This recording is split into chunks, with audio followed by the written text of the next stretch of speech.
Assalamu alaikum, I'm Aisha and you're watching Samaa News. Here are today's headlines.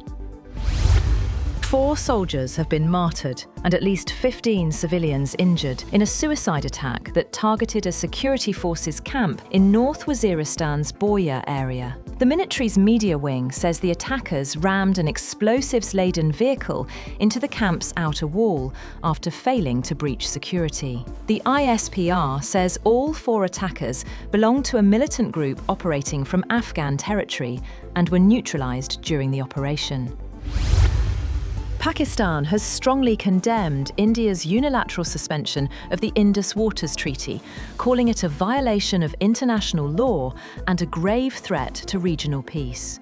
Addressing foreign diplomats in Islamabad, Deputy Prime Minister and Foreign Minister Ishaq Dar warned that India's actions endanger millions of Pakistani lives and livelihoods. Dar said India's unilateral suspension of the treaty is against international law and the Vienna Convention. UN Secretary-General Antonio Guterres says the scale of human suffering in Gaza breaks his heart, despite famine being pushed back. Citing a new UN food security report, he said more than 1.6 million people face extreme hunger and malnutrition risks. Guterres warned the situation remains fragile and called for full implementation of the ceasefire, more border crossings, and respect for international law. Ukrainian President Volodymyr Zelensky says Kyiv is ready to deepen defence cooperation with Poland, offering expertise in countering Russian drones and sharing battlefield experience. Speaking in Warsaw, along with Polish President Karol Nawrocki, Zelensky said Ukraine knows how to defend against every type of Russian drone and can help protect neighbouring countries, underlining growing regional security cooperation in the face of ongoing Russian threats. Meanwhile, Ukraine has welcomed a €90 billion European Union loan agreed in Brussels, even as EU leaders failed to reach a deal on using frozen Russian assets to finance the support. President Zelensky called the package a major boost to Ukraine's resilience.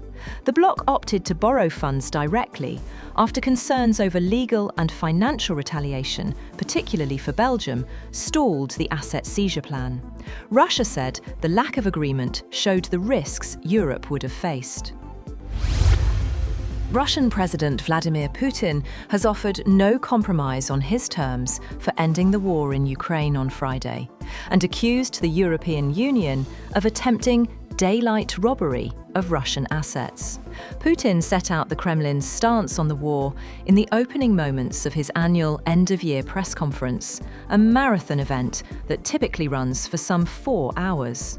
He said he did not see readiness on the Ukrainian side to agree a peace deal, but there were certain signals it was willing to engage in dialogue.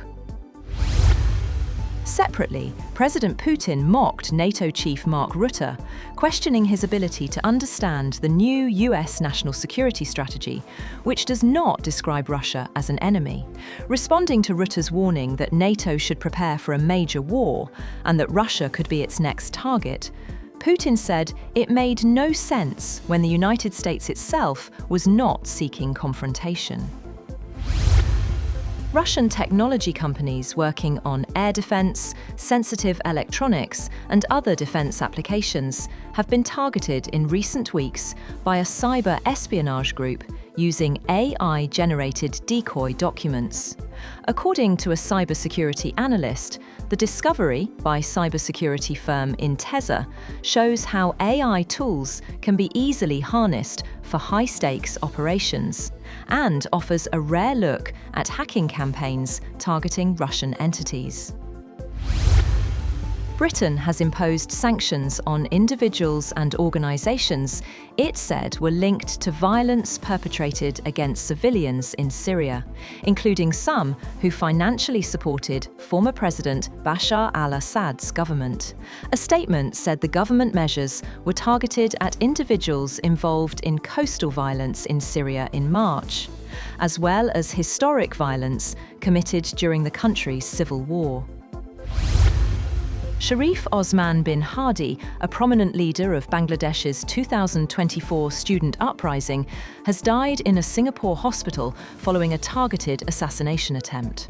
Hadi was considered a potential candidate for the Dhaka 8 constituency in upcoming elections. He was shot in the head on December 12 while travelling in an auto rickshaw in Dhaka by attackers on a motorcycle. He was immediately taken to Dhaka Medical College Hospital, where physicians reported severe brainstem damage. 7 people have been killed in the crash of a Cessna 550 business jet in Statesville, North Carolina, including former NASCAR driver Greg Biffle. The plane crashed at the Statesville Regional Airport in North Carolina.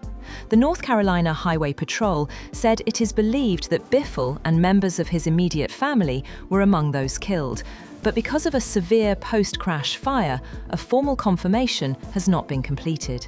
The plane was registered to a company tied to Biffle. The plane was bound for Florida, but soon after takeoff attempted to return to the North Carolina airport in severe weather. The suspect in the mass shooting last weekend at Brown University in the Providence area of Rhode Island, US, is dead. As investigators said, he also killed a Massachusetts Institute of Technology professor 2 days after the rampage at Brown. Officials said the gunman, identified as a Portuguese national, attended Brown University more than 2 decades ago, but his motive remains a mystery. US Attorney Leah Foley in Boston said Valenti was deceased. He had been a PhD student in physics who was familiar with the building where the shooting took place, officials said.